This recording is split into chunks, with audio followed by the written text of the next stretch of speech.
Good morning, Abby. How are you? Welcome to the Pushing Limits podcast. How are you today?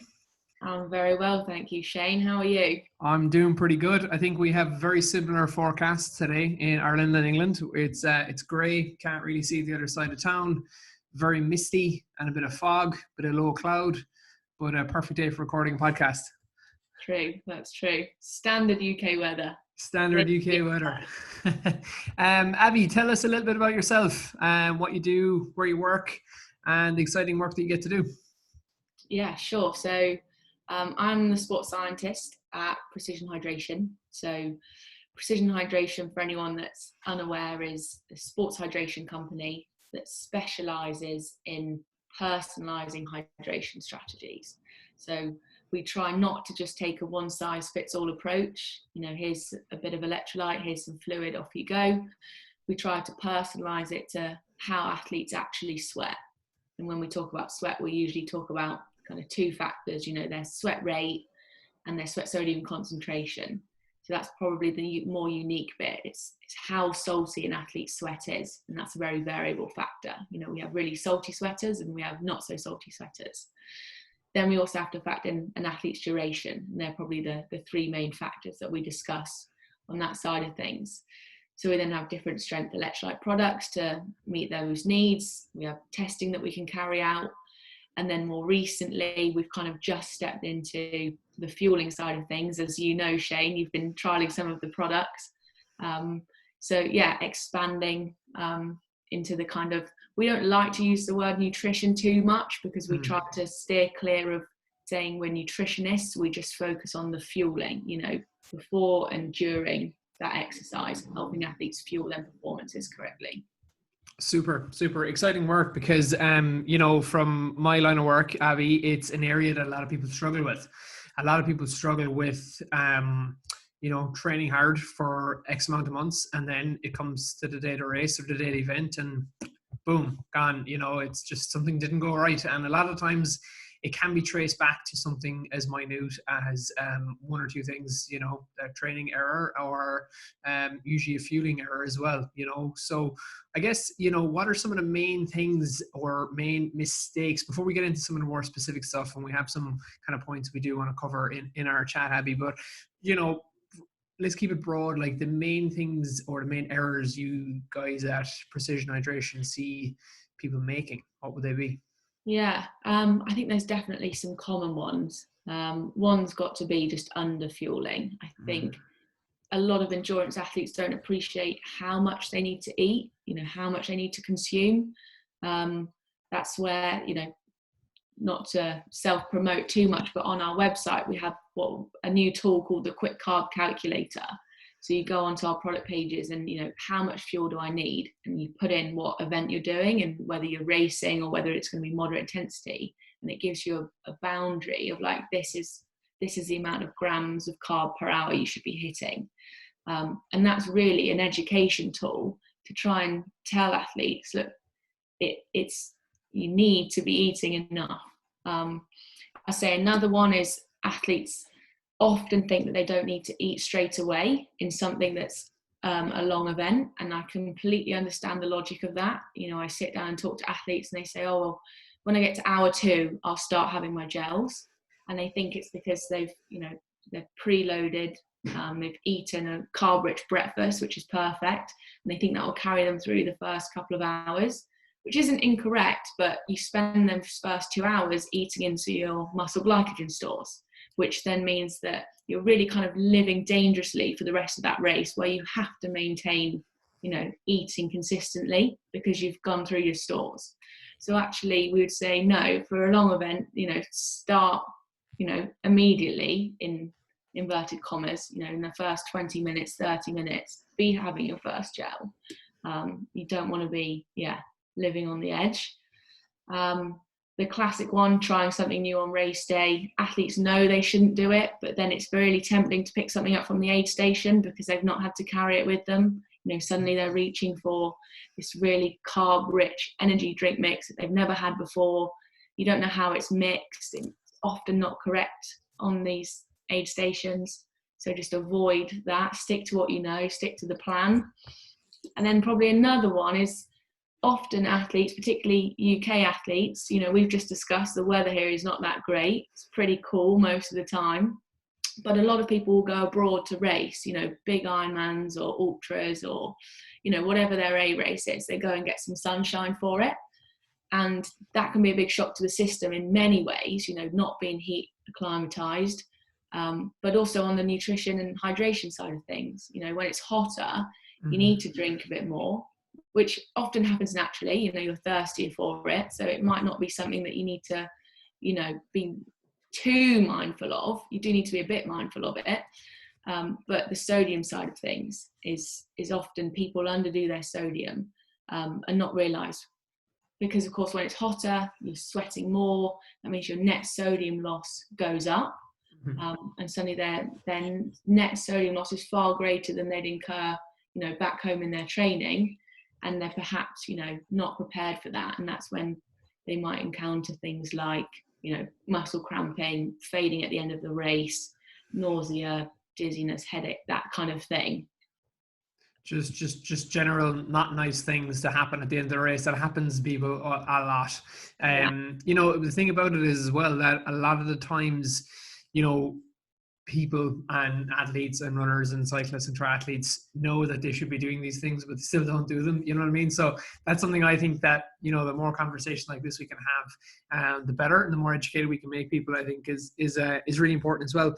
And before we jump into some of the points, Abby, there, I think it's important to just briefly chat on something that you mentioned there. So you said, so we all sweat, and some people are, we say, heavy salt sweaters, and some people aren't. So I'm going to use myself for example. I'll come back from a long run or a long session, and, you know, my jersey or my t-shirt or my eyebrows or forehead aren't covered in salt.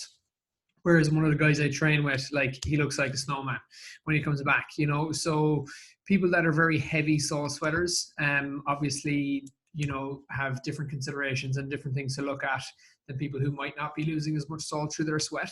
I think most people can kind of tell themselves, or it'd be right to go get kind of a sweat test or something done like that. I think it depends. I think some people, like you said, it's really obvious, like the guy that you run with, it's very clear that he's a salty sweater. There's all the signs there. You can physically see it. And that will be the case for those really, really salty guys. They'll see the white marks, they'll feel crusty on their face, they'll have experienced it strongly sting in their eyes. They might also be the people that really underperform in the heat. You know, they just can't seem to get it right. They really suffer. But then there's people in the middle that are still relatively high. We'd still say they're in this high category, but it's a bit more difficult to know that. You know, one of the questions when I talk to an athlete is I'll ask them, do you think you're a salty sweater or not? And the number of blank faces I've been met with is just, you know, astronomical. They just, Abs, how am I supposed to know? And it's a valid question. So I think it does come down to the individual and what they're doing as to whether they need to have the advanced test done. You know, if they're going out for a big key race, you know, once in a lifetime thing, it's going to be hot, it's going to be humid.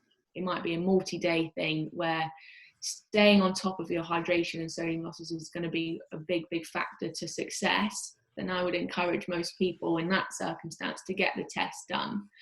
The beauty of the test is it's a one-time test. You only need to have it done once because sweat sodium concentration is largely genetically determined. So it won't change. It is what it is. But then there's definitely, you know, people that you can get away with not having the test done. And we have an online sweat test, which asks 10 questions and it kind of puts you somewhere along the continuum. You know, it brackets you, and we know that that's got relatively good kind of validity because everyone that's done the advanced test has taken them questionnaires. And we've done so many now that we've had it analysed, and there's a correlation between what people think they are and what they actually are. So it's a really good starting point to just go online, do the sweat test, the online sweat test, and, you know, get placed along this continuum. And it's a great cornerstone to build from, you know, rather than completely shooting in the dark, saying start here, here's a bit of a plan, go and trial it, come back, refine, you know, feedback to us, refine, go again, and you get there eventually. It's not quite as, you know, far down the line as having the advanced sweat test, but you can certainly get there without that test. Super. Yeah, and I'll actually leave the link for the sweat test in the show notes. So, anybody listening in can pause and go take the test, or they can go after the episode and go take the test as well. So, I think that's really, really helpful. On, one of the things that you're working towards and something you've been involved in, Abby, is the 3 levers for endurance, for fueling endurance performance at Precision Hydration is something you guys have been working towards. Tell us a little bit more about that.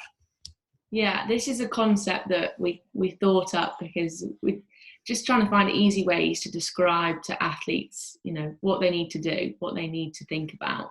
Obviously, training is the big one. You can't escape that. But beyond that, when it comes to endurance performance, there's 3 things. We kind of call it 3 costs. There's 3 costs of endurance performance, and they are carbs, energy, sodium, and fluid. They're the 3 things that you're losing during that exercise that you need to be replacing in varying proportions. Mm-hmm. That will differ for each individual, who they are, what they're doing, what environment, intensity, lots and lots of factors, what the goal is. But we call it the 3 levers because when talking about the replacement of these 3 things, we like this idea of keeping the 3 relatively independent of the other 2, mm-hmm. Pulling each lever independently of the other 2 to match what you need. And to give an example of what I quite mean by that is an example of not having the 3 levers would be using an energy drink mix, where in your bottle you've got your carbs, fluid, and sodium. It's 1 lever. If you're thirsty and you're craving fluid, you've only got that 1 lever. You're drinking from that bottle and getting your fluid, but you're also getting carb, and there's no escaping that. And that can become problematic if you're out in a really hot, really humid race where your thirst is far greater than normal. You're wanting to drink a lot more, which is necessary because you're sweating a lot more, but you might be overloading the stomach with carbohydrates when perhaps it doesn't need it because it's all in 1 bottle. Mm. Now, just to be clear, I'm not bad-mouthing energy drinks. I think there's a time and a place for them, absolutely, but that would be the caution of using them, when it's really hot, really humid. And so an example of having this 3 separate levers might be getting your carbs from gels and bars or chews, and then having your bottle for either, just plain water, or having an electrolyte drink in that, which is sodium and fluid. But you could separate that out by having just plain water and, sweat salt capsules. It's giving an athlete more control to listen to what their body wants and being able to, apply it as and when. Yeah, because like I said, with hydration and fueling, the thing that I suppose I find really interesting and that sometimes people don't understand is that it's so individual. Like every single person's going to be very, very different to each other.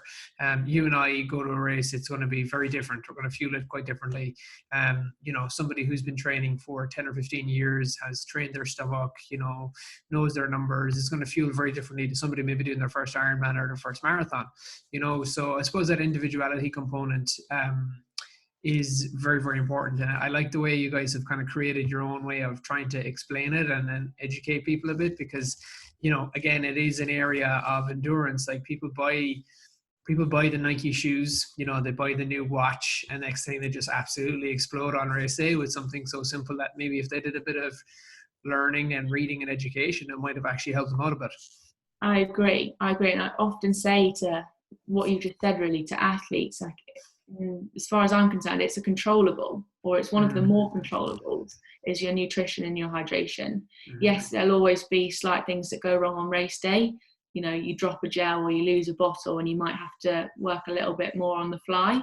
But athletes far too often put all their energy into the training. They do all the hard work, they get all the kit, and they let something as easy, and again, in inverted commas, I appreciate, but as easy as their nutrition and their hydration trip them up. And it's just heartbreaking to hear, really. I've sat down with so many athletes that, they really wanted to just do 1 Ironman. I just wanted to do one and done, and it's gone horribly wrong for them. So that's it. I've got to do another one now. It needs to go right, because I know it was just my fueling that tripped me up. So yeah, it's that.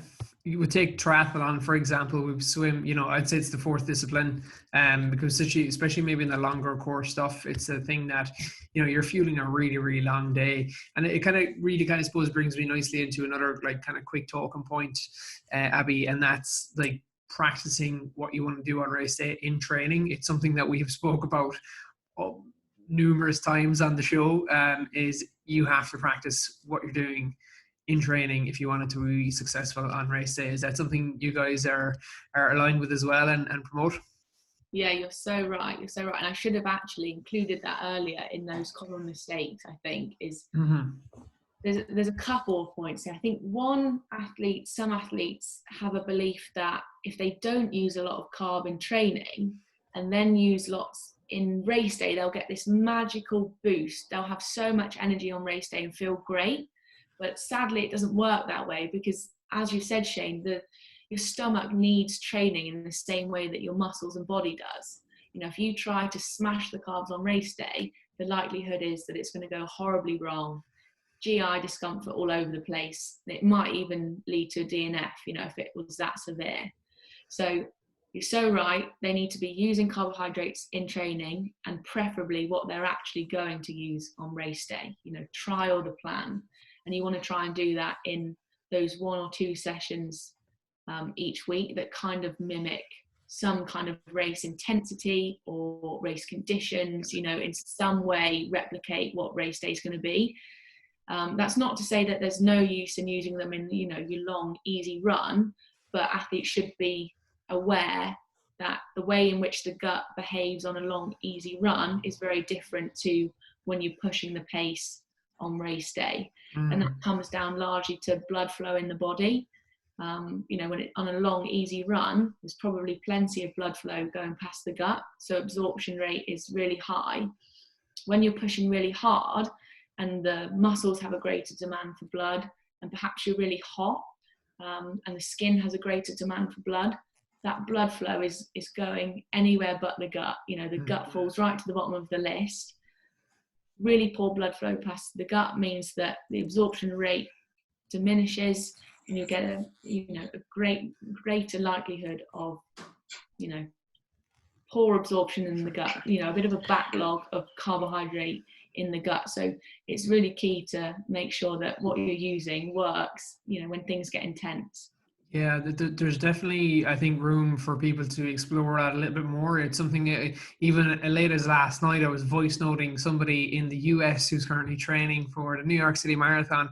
We're just discussing over and back how basically exactly what you said, is that we kind of get to a point in training where in this girl's long runs that we want to maybe start hitting some kind of race intensity or race feel, in the long run, just so, if she does all her long runs super, super easy and chill, next thing comes a day to race and it's she's going a bit harder. Next thing she's putting gels in there, fluids in there, there's an opportunity that something's going to happen, and it's not magic anyways. And, so we want to try and avoid that. So I think that's a really, really important point that you just said, that, when you're doing those race specific sessions, and that you're training your nutrition as well at that point, and you're getting your body used to taking in the carbohydrate, and you're getting your body used to taking the fluids in training, because that will then eliminate kind of any surprises that could pop up on race day.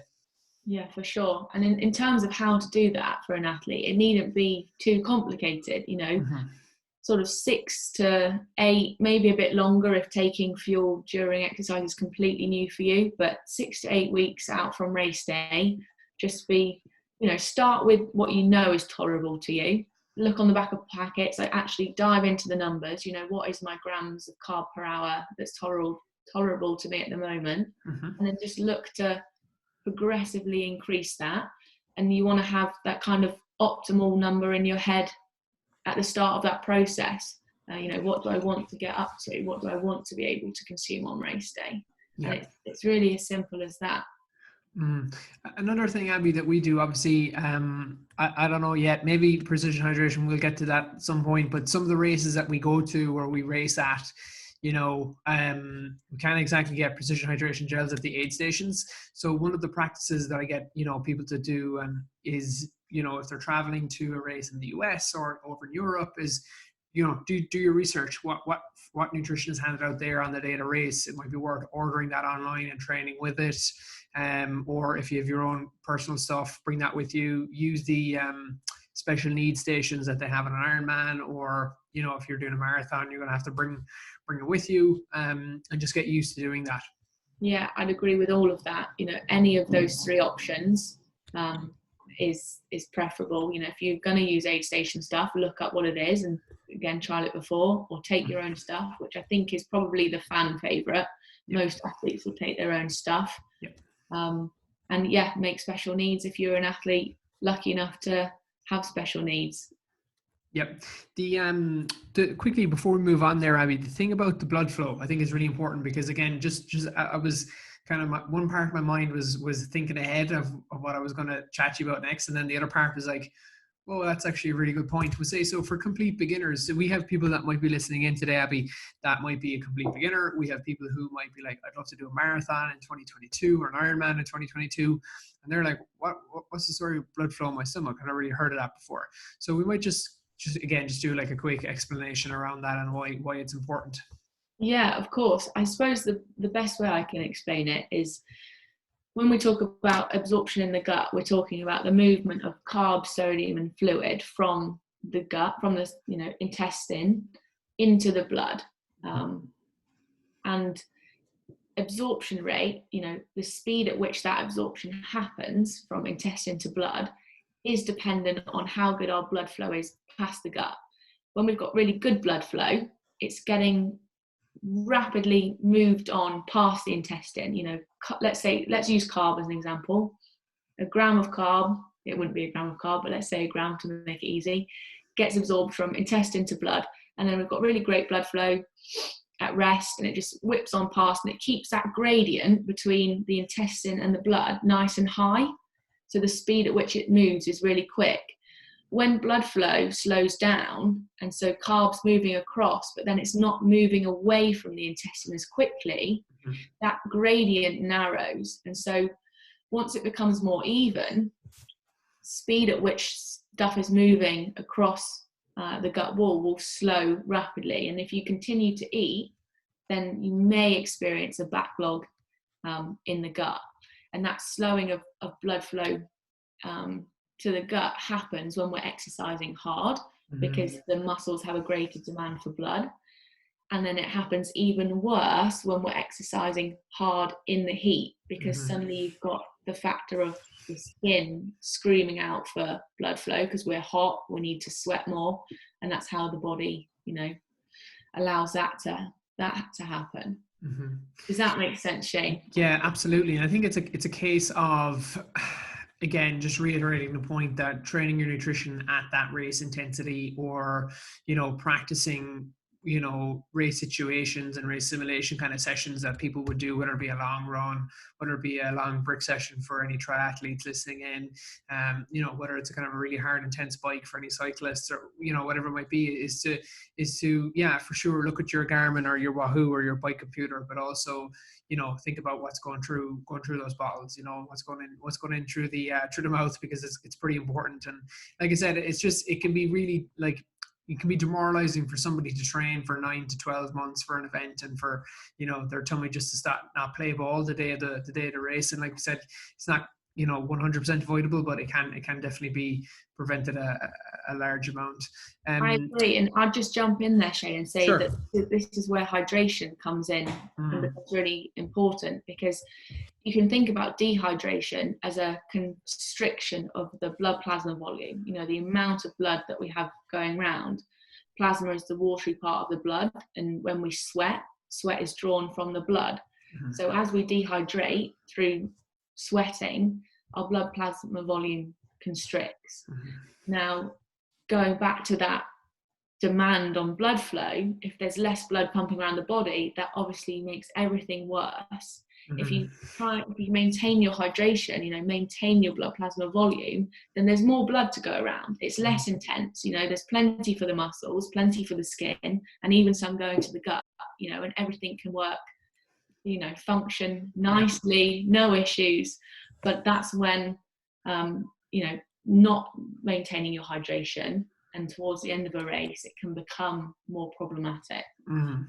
Yeah, that's very interesting as well, because it's something, again, a lot of people are, oh, sure, I'm drinking loads of water and stuff like that, but are you getting in, are you replacing what you're losing? And that's kind of, brings me kind of into the next question that I personally get. I would say definitely 2-3 times a week is, how do I fuel? Gels don't suit my tummy. I'm like, the amount of times I hear that, people are like, oh, gels give me an upset tummy. But obviously, it might not be the gel. It might be just you not having given your gut enough time to train. Would I be correct in saying that? Yeah, I think that'd be a factor of it. It might just be that they're unaccustomed to it, and they just, to some degree, need to stick with it a little bit and let their stomach adjust. Or if gels aren't for you, find another thing that is. You said before, it's so individual. Some people will like gels, some will like a drink mix, some will like chews.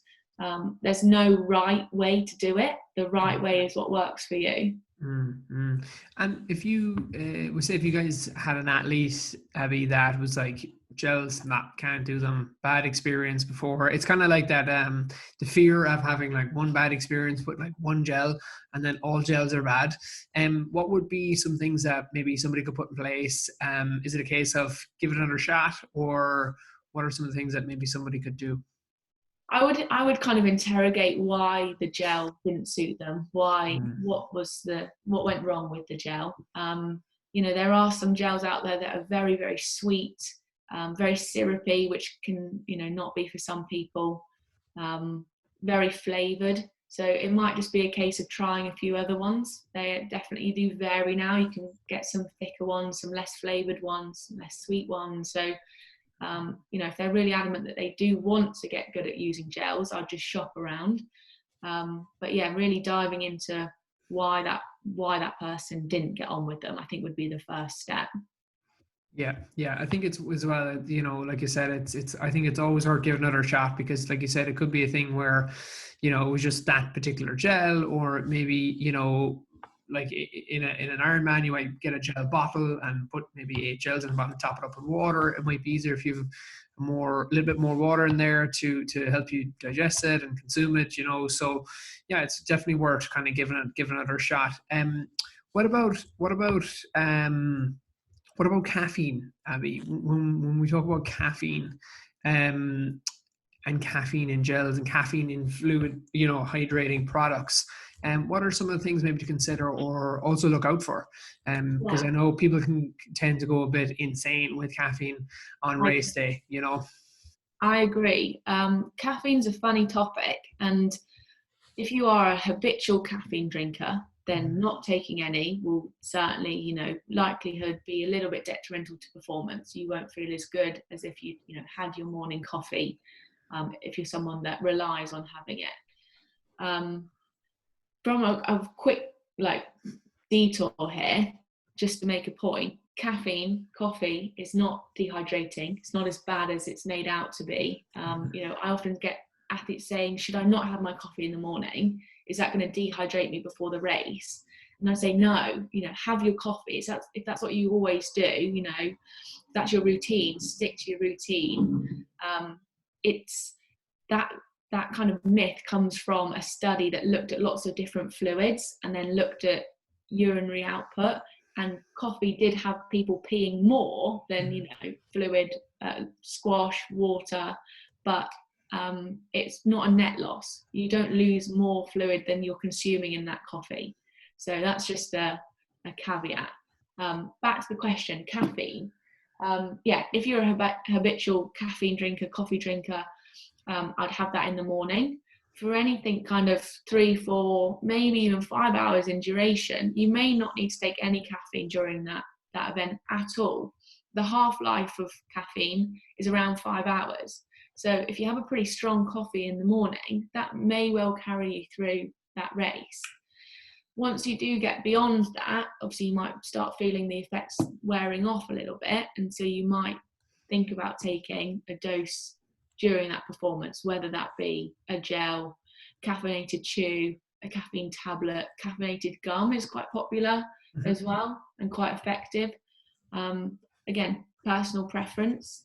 What I will say about caffeine is I would say it's more detrimental to performance to overdo it, to take it too far, than, you know, as long as you've taken some, if you've had that pre-dose and then a little bit in the middle, the likelihood is you're going to be fine.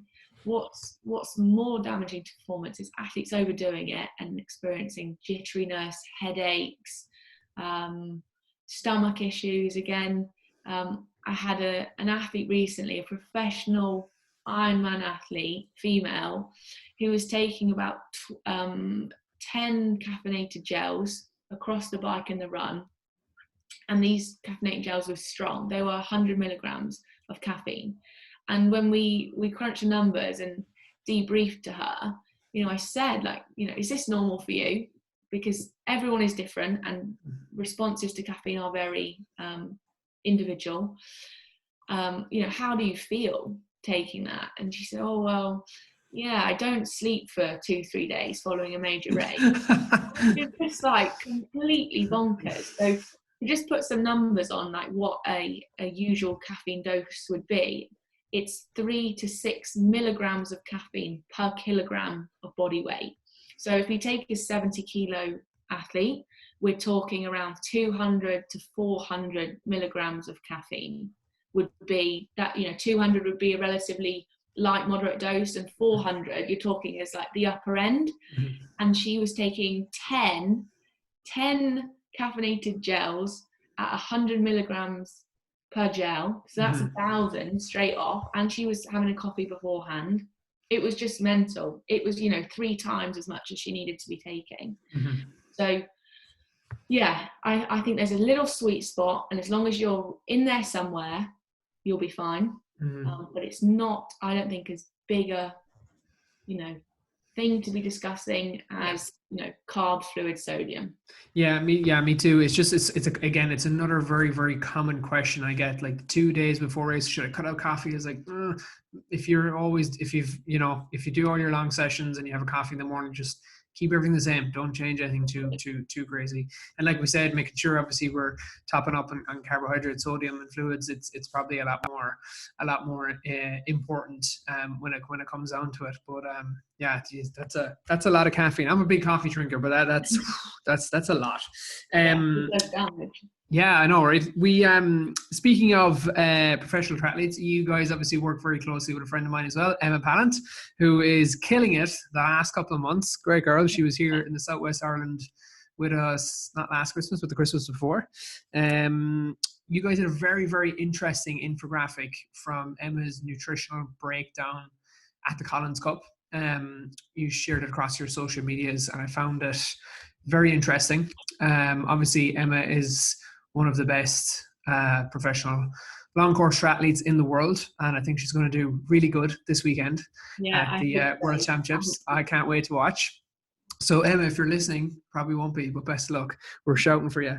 So some of the stats were 51 grams of carbs per hour, 343 mils of fluids per hour, and 145 milligrams of sodium. Can you like just again briefly talk us through some of those numbers, Abby? Like what, you know, obviously we know what they mean, but like what they mean like in the race situation. Obviously Emma's trained to these numbers for quite a while, and she's got everything dialed in, but you know, how important were they? Because Emma obviously won a race, she did really well. She's been winning races all over the place the last couple of months and year. So yeah, talk us through some of Emma's numbers. Absolutely. As you say, Emma's been killing it at the moment, and we've been working with Emma for the last, a good few years, but on the nutrition and fueling and hydration side, don't like that word, her season this year, and getting dialed in. Collins Cup is actually in a little bit of an anomaly, struggle to say that word, in Emma's numbers, because a few things went wrong. She actually couldn't reach her 2 gels on the run. She had 2 gels in her tri suit in the back, and she just couldn't get to them. So that 51 grams of carb per hour is a little bit on the lower side for Emma. And for a race of the same duration of Collins Cup, we would be looking for someone like Emma to be sitting between 60 and 90 grams of carb per hour. And Emma's normally pretty comfortably over that 60 boundary. So 51 was on the lower side, but yeah, she missed 60 grams of carb that she would have normally took on the run because she simply couldn't get to them. And that kind of comes back to an earlier point I made of, things will not always go right on race day, and you just have to, do the best you can at times. And Emma, being the pro that she is, didn't panic and still performed incredibly well. It was also unusual on the run that they only had 5 aid stations, which is really, not as frequent as they'd normally be. So, and Emma, when we chatted about it, explained that the aid stations were relatively short in duration, and they required you weren't allowed to take the cups or the bottles out of the boundaries. She actually only drank on the final aid station, and it was only around 3 mouthfuls of water. So again, the run was, out of character for Emma. She took less carb and she took less fluid, and that did pull those numbers down. So 51 grams per carb per hour and 343, was it, milligrams? Yes. They're both quite low. Emma is a big sweater. She has a high sweat rate. So on the bike, she'll drink more like 800 mils of fluid, which I think she did at Collins Cup, but because she drank so little on the run, it pulled that average down. Hence, you've got that 343. Her average would normally be closer to 500-600 mils of fluid overall. And as I said, the carb would be higher too. The beauty of Collins Cup was that it was quite a cold day. And so it meant that, and this actually was a running theme across the athletes at Collins Cup, everyone seemed to fuel a little bit less, drink a little bit less. I think they were all saved by the fact that the conditions, compared to what they've all been racing in previously, Emma's been out in the US racing where it's been hot, and then to come over to Europe and it was pretty mild, and athletes were actually saying that they were cold at times. So I think that was their saving grace there, really.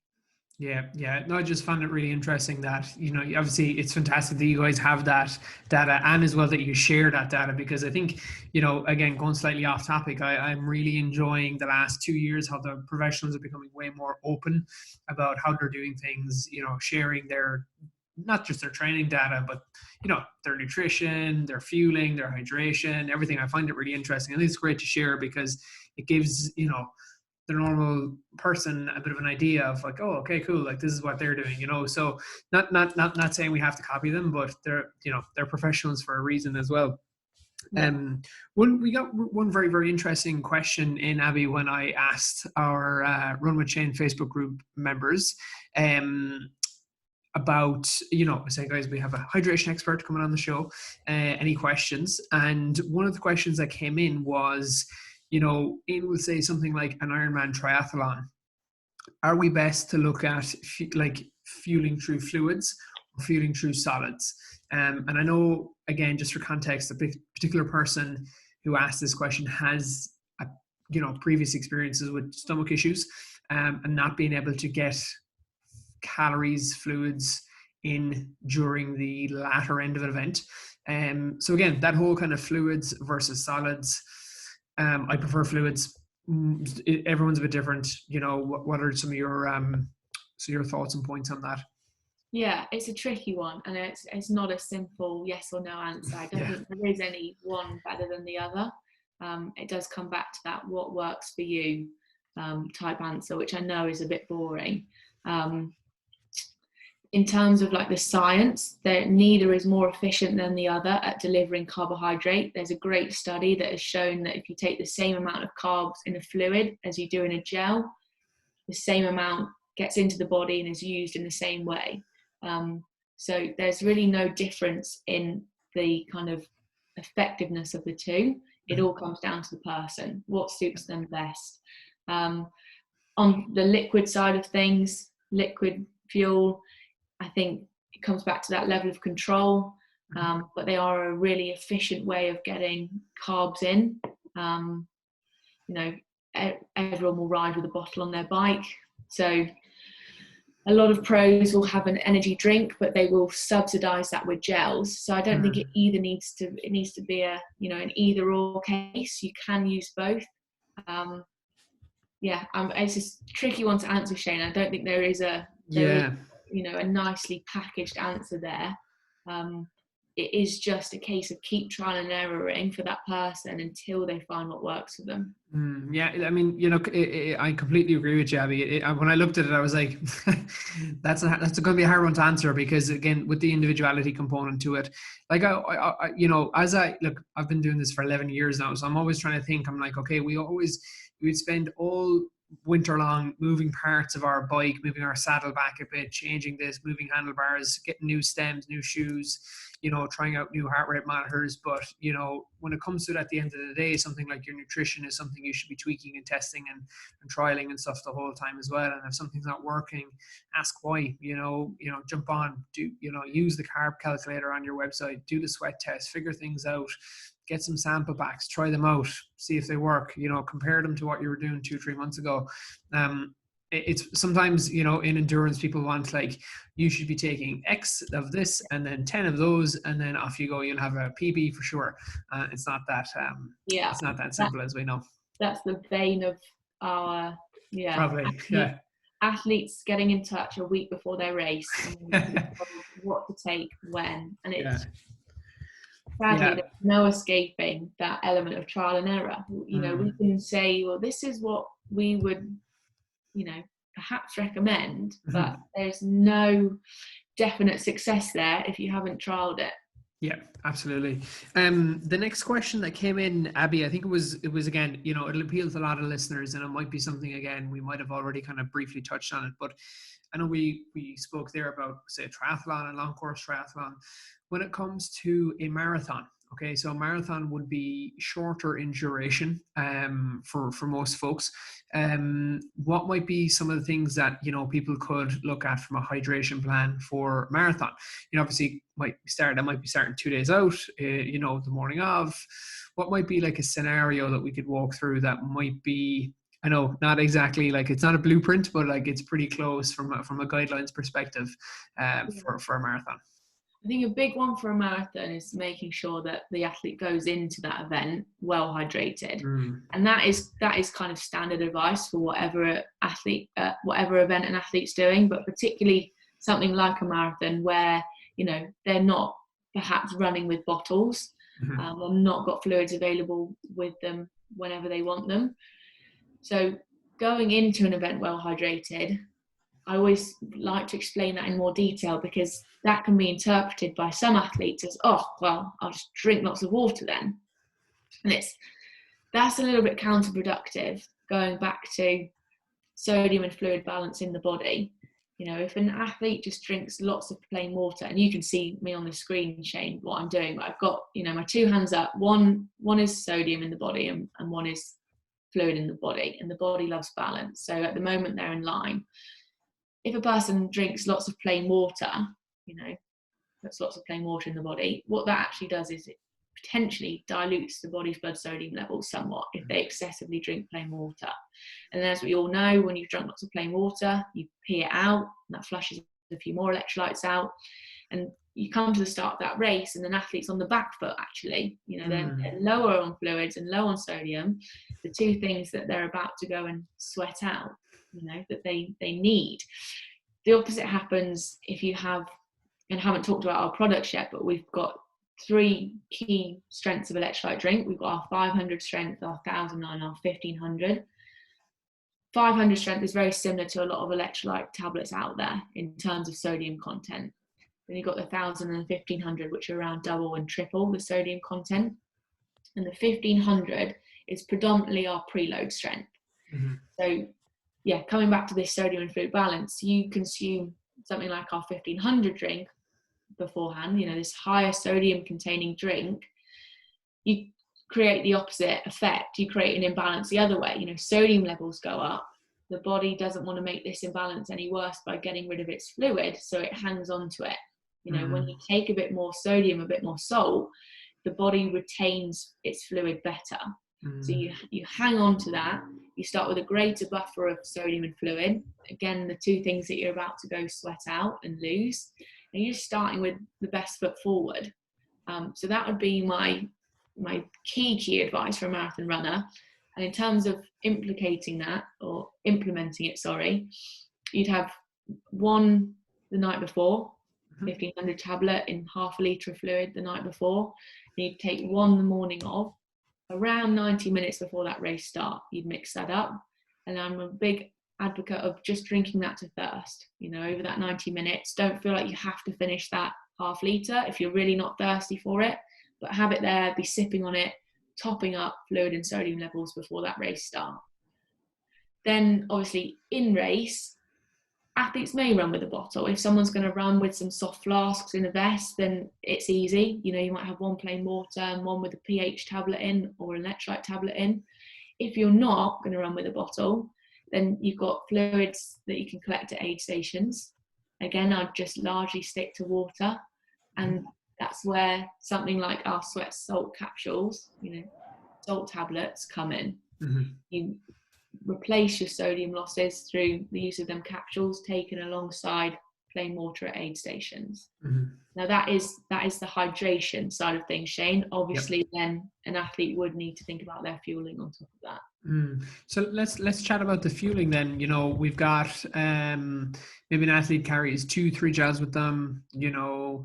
I know obviously the timing, nutrient timing is something obviously we've spoken about a lot on this show as well, over different episodes and with different people. But from a race perspective, is there a general guideline you guys work off, Abby, for, we'll say, every 40 minutes or every hour, or what do you kind of, again, I know it's probably, there's an individuality component to it, but from a fueling and consuming gels, what are some of the things athletes might want to look at?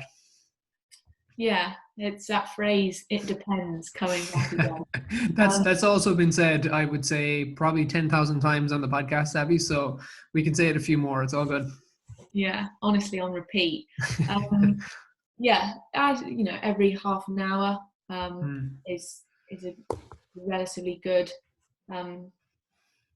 frequency. And where I'm pulling that from is that our kind of recommended carb intake for something like a marathon would be 30 to 60 grams of carb per hour.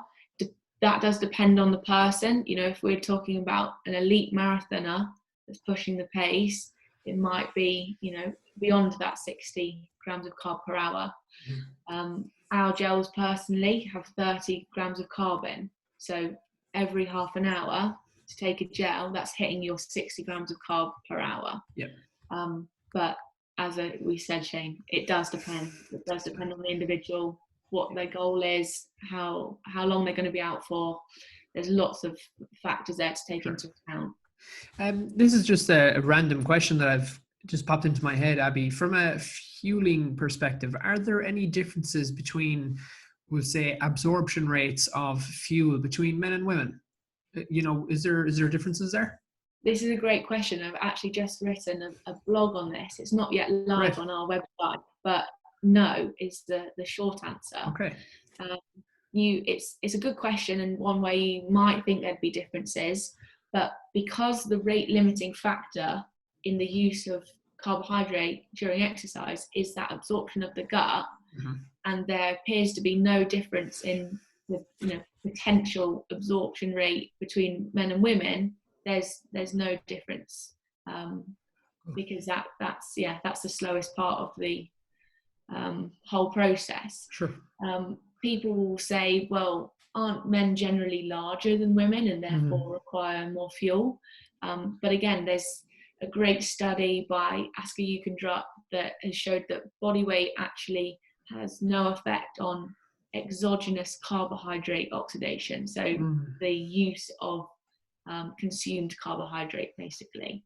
So yeah, as I say, if anyone's interested in knowing a bit more about that blog will hopefully be live on our website in around a month. So please go and have a read. I'll keep an eye out for it too, Abby. When it's live, I'll make sure to share it. Yeah, that was just the one that came into my mind, because I was like, we do have a very even split here of male and female listeners on the podcast, and even at our, on our team pushing limits, it's actually predominantly female. So it was just, it was just something came into mind, Yeah, good one. And I'd say to all females, don't feel like you need to be taking less than your male counterparts. We work with professional female athletes that are hitting those high carb numbers and performing, fantastically. Great. Fantastic. Really good. Before we hit record, Abby, we were speaking briefly about this point at a recent event. We had an athlete write in a question. This athlete had just finished an Ironman out in Vitoria in Spain. And there was a pretty mad statistic. There was 317 DNFs at a race that they actually cancelled the swim because of fog, which you would expect maybe in Ireland or the UK. Not when you travel from Ireland or the UK out to Spain to do a race. You don't expect the fog to follow you, but that's not really the main point. There was like mass cramping, mass dehydration at this event, and there was 317 DNFs. That's a lot of DNFs for an event that didn't even have a swim. So, I'm going to put my coach's hat on straight away and say that with the swim removed, I would imagine a lot of people took it out pretty hot on the bike, didn't settle into it, and you had an hour taken off. So it was probably a case of let's go. From a fueling perspective, I'm sure you have some thoughts there too. I think the average temperature on the day was like 27 degrees. This person's watch said it was 32 degrees on the bike. But yeah, that's crazy. And I'm not going to add salt to the wound of those 317 people, but maybe some of this could have been avoided. Possibly, yeah. And we need to know more information, don't we, really? But I think you're right, Shane, that there's probably an element of people going off too hard. That might have, had an impact on their fueling and hydration, dehydrated quicker, gone through their reserves quicker on the fueling side of things if they weren't being proactive in replacing that. I'd say probably a big element, given the heat, was potentially people just overheating too early on, getting hot too quickly and not managing their temperature. When you're in a hot environment and you get hot, it's very hard to cool down, particularly if you continue exercising. So it may be, those two factors of people going off too hard, getting too hot, and then possibly poor management of fuel, hydration, if people were trying to race hard right out of the blocks. Yeah, I just when I saw the comment, I know I sent it on to you before our chat in the email, and I was just like that. I reread it before I sent it to you because I wanted to make sure it was correct, and I was like, that is that's a big number. And again, it comes down to traveling to the other side of the world. Well, not the other side of the world, but traveling to a different country to do a race, and for to not go well, for cramps just to take over your body and whatnot, cramping, obviously, Abby, is a big part of your work as well at PH. From a cramping perspective, we know there's a couple of different factors and variables around it, from the training side of things. A typical one is going too hard on the day of the race compared to what you did in training. Your body's not used to it. From a fueling perspective, again, it's under fueling, not providing enough fuel and hydration for the body. Is there, say, if we've very, very heavy and common crampers here listening in, what are some of the things that maybe they could do proactively, whether it be in training or with their fueling, that might help? Yeah, all the things you just touched upon, really, Shane. Making sure that your training is specific is a big one, because that can, as you said, unaccustomed exercise, pushing things a bit too hard on race day, can be a cause of cramp. So, for example, if you're off to do a mountain marathon, make sure that you're doing some hills in your training. Would be a classic one. Just make sure it's specific. Fueling, again, there's some suggestion that glycogen depletion could play an element in cramping. And then where we come in is the fluid sodium imbalance side of things. If you're someone that sweats a lot, feels that they're a salty sweater, and is suffering in the heat with muscle cramps, it may well be that you're underdoing the sodium and or fluid, and that might be something to dive further into. And if you're sat there listening to this, anybody thinking, God, that sounds like me, then please go and, drop us an email through our website and book a call with one of the team, because we'd be happy to chat through that more with anyone. Super. And you guys do those calls for free, Abby, right? Is that correct? Correct, yeah. Fantastic. Great. That's a really, really good thing to have. Two more very, very short points for us to chat about, Abby, and we'll start wrapping it up then. Was they heavy sweaters that take on a load of fluid before running and during running? Should they be looking at their fluid and hydration as a whole in their whole week, rather than just the day of their run or just the day of their race? I already know the answer to this, but just, if somebody asks, like, I sweat a load when I'm training, well, you should be probably looking at the other 23 hours a day and the other 6 days in the week as well, when it comes to your fluid and your hydration needs. Yeah, somewhat, obviously. I'd say if you are a really heavy sweater, then there'll be the individuals that benefit from that preload, and they might also benefit from a reload. So mixing up a 1500 after finishing their period of exercise. And again, just drinking that to thirst, no rush to get it in. But adding a bit of sodium to those fluids that you're rehydrating on will allow the body to retain it better, and you'll get on top of any dehydration quicker.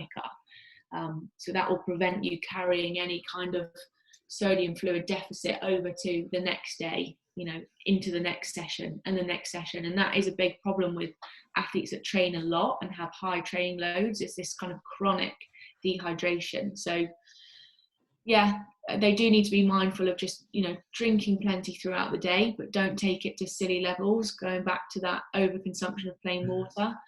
I would say people just need to be more mindful of it. Give yourself the opportunity to drink, carry a water bottle around with you.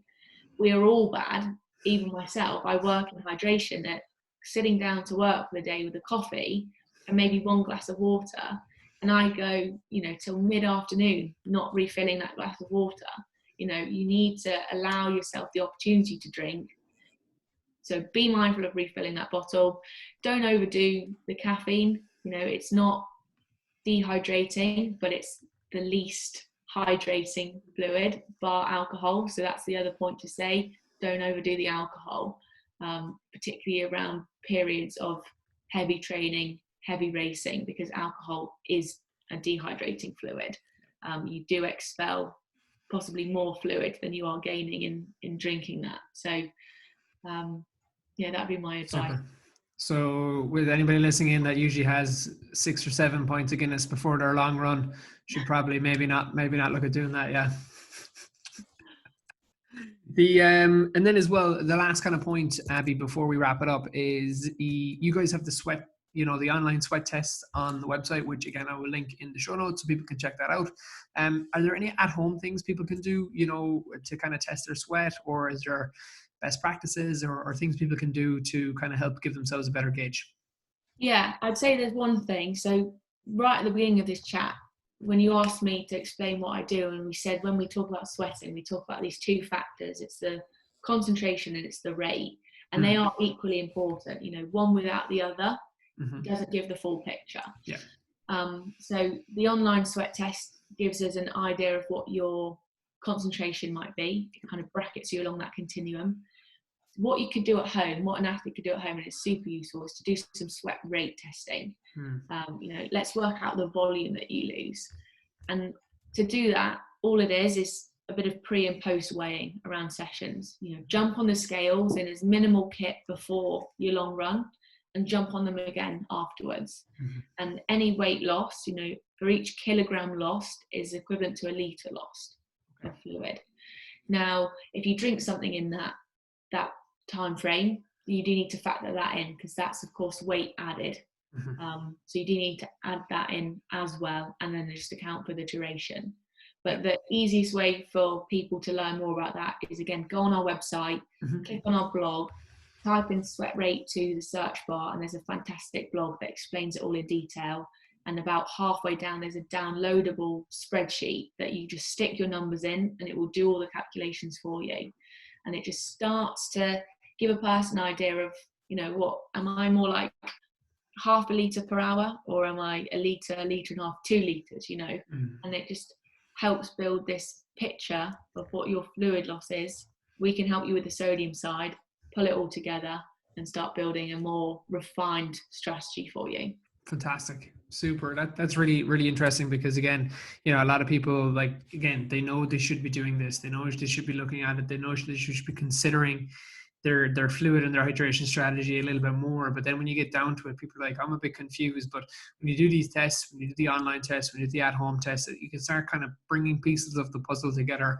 And that's what it is. You know, I think it's something that it's a controllable. I love the way you said at the start of the chat, Abby, like, this is a controllable that you could really work on and that could reap a lot of benefits than, you know, the newest pair of carbon plated shoes or the newest gadget or the newest app or whatever. You know, this is the thing that we could all work on. I think everybody listening in, me included, that we can get better at, that can really, really help our performance. So yeah, it was super interesting, Abby. I think a lot of people are going to find a lot of value in that chat, and no doubt, hopefully it'll lead to better performances, better questions, more discussion, more information, more education. That's what it's all about. So yeah, thank you so much for your time this morning. Really appreciate it. Really appreciate the chat and the expertise, and hopefully we might have you on the show again sometime soon. Yeah, well, I would love to. No, I really appreciate it, Shane. It was a good chat, and I hope it's really useful to people out there listening. Thank you so much, Abby. Much appreciated, and have a great day.